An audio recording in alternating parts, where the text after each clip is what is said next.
Perkembangan ilmu pengetahuan di masa Daulah Abbasiyah. Pada masa Daulah Abbasiyah ini, Islam menggapai puncak kejayaannya di segala bidang, baik kekuasaan, politik, ekonomi, kebudayaan, dan ipteks. Sebab-sebab kemajuan ilmu pengetahuan dan teknologi di masa kejayaan Islam. Yang pertama, agama Islam. Fanatisme agama yang kuat ini memberikan dorongan yang sangat kuat kepada umatnya untuk melakukan pencapaian-pencapaian di bidang ilmu pengetahuan dan teknologi. Yang kedua, bahasa Arab.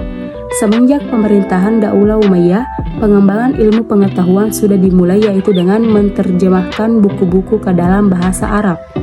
Yang ketiga, pendidikan. Tidak dapat dipungkiri bahwa pendidikan adalah salah satu pemicu laju perkembangan ilmu pengetahuan dan teknologi, dan para khalifah menyadari itu, sehingga mereka banyak mendirikan sekolah-sekolah, lembaga pendidikan tinggi, observatorium, dan perpustakaan. Pada masa Daulah Abbasiyah disebut Bait al-Hikmah atau rumah kearifan. Yang keempat, maraknya penelitian. Pada masa itu, pemerintah kerajaan mendorong para ilmuwan untuk melakukan penelitian-penelitian di segala bidang, dan salah satu hasilnya adalah riset ilmu matematika yang dilakukan oleh Al-Khawarizmi yang telah menemukan angka nol dalam konsep-konsep matematika yang hingga saat ini masih digunakan. Yang kelima, perdagangan internasional. Perdagangan internasional menjadi sarana komunikasi yang efektif antar peradaban dan mempercepat proses kemajuan ilmu pengetahuan dan teknologi.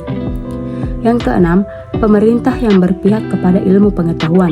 Keterpihakan pemerintah terhadap kemajuan ilmu pengetahuan dan teknologi sudah menjadi ciri umum dari semua daulah Islam di seluruh penjuru dunia, sehingga membantu mempercepat penguasaan ilmu pengetahuan dan teknologi. Yang ketujuh, penghormatan kepada ilmuwan. Pada masa kejayaan Islam, para ilmuwan benar-benar mendapatkan perhatian yang besar dari pemerintah kerajaan. Faktor penyebab kemunduran umat Islam dalam ipteks. 1. Faktor ekologi dan alami.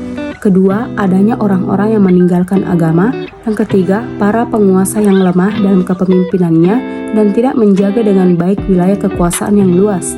Yang keempat, kemunduran kerajaan besar Islam, yaitu kerajaan Safavi 18 Masehi dan Mughal 19 Masehi.